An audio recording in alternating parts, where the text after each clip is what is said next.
Hi అందరికీ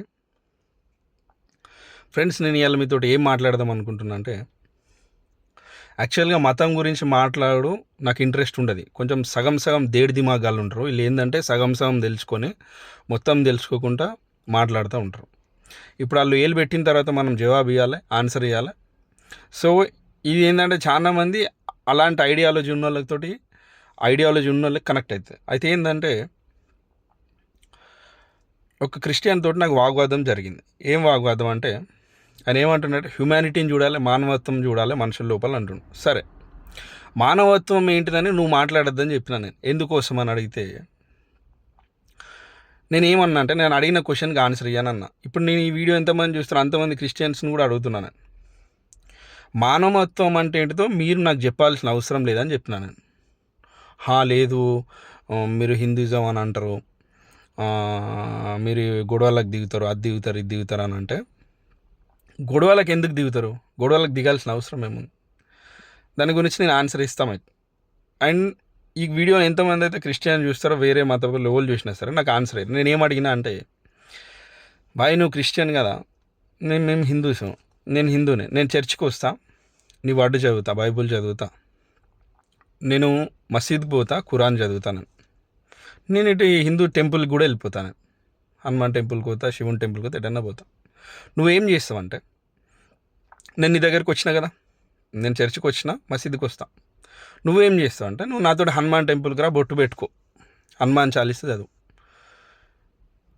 కరెక్టే కదా?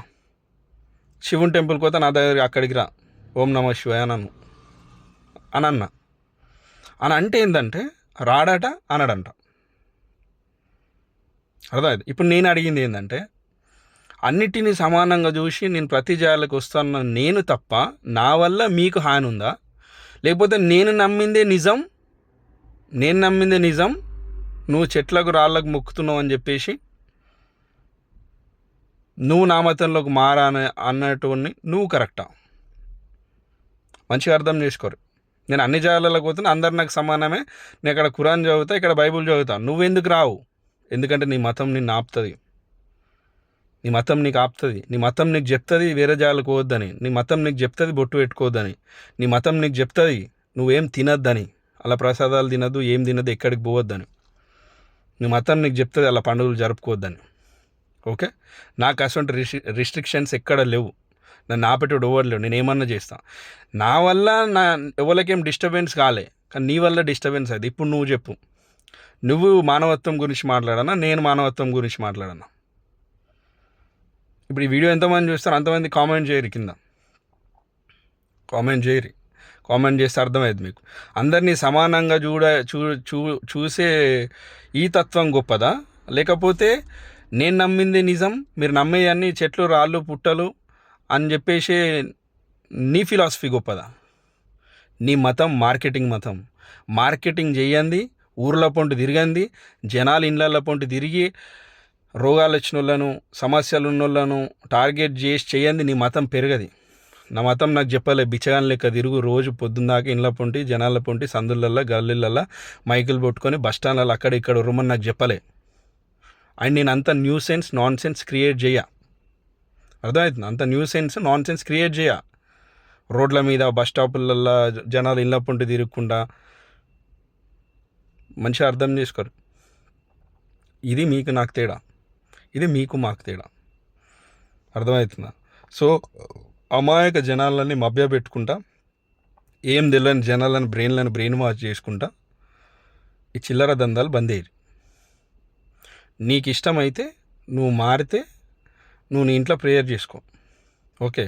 అంతేగాని చెప్పేసి మాయ అనే గొప్పోడు, మీ అయ్య అవలగాడనంటే ఎవడు ఊకోడు. ఈడ మీకు మీ అయ్యే గొప్పోడు అయితే నాకు మా అయ్యే గొప్పోడే, అంతే కదా? మీకు మీ అయ్యే గొప్పోడు అయితే నాకు కూడా మా అయ్యే గొప్పోడే. మంచిగా అర్థం చేసుకొని బాగా ఏంటంటే ఇది తిరిగి ప్రతి ఊళ్ళోకి వస్తుంది. నా వల్ల ఎవరికేం ప్రాబ్లం లేదు, నీ వల్ల, నీ సిద్ధాంతం వల్ల ప్రాబ్లం. ఎందుకంటే నీ సిద్ధాంతం ఏం చెప్తా అంటే, వేరేటోళ్ళు ఎవరి దగ్గర పోకు, మొక్కకు, అలాని అనుసరించకు. ప్రతి జాగాల్లో నువ్వేం చేస్తావు అంటే, వేరే మతాన్ని నువ్వు ఎట్లా తొక్కిపడేయాలని మాత్రమే చూస్తారు మీరు ఫస్ట్. ఒక క్రిస్టియన్స్ మతం మారితే ఫస్ట్ చేసే పని అని తెలుసా, మతం మారిన ఇంట్లో దేవుని ఫోటోలు అన్నీ పీక్ పడేస్తారు, మళ్ళీ అలా కనెక్షన్లకు పోవద్దు అని చెప్పేసి. అర్థమవుతుందా? ఇప్పుడు మీరు ఏళ్ళు పెట్టిరు, మాట్లాడక తప్పదు. ఇంకా నిజాలే మాట్లాడుకుందాం దీని మీద. ఇంకా ఎట్లా అంటే మంచిగా పని చేస్తాను దీని మీద నేను బాగా. ఇప్పుడు మీరు మీ వాక్చాతుర్యాలు వాడి, మీ బ్రెయిన్లను వాడి మీరు పని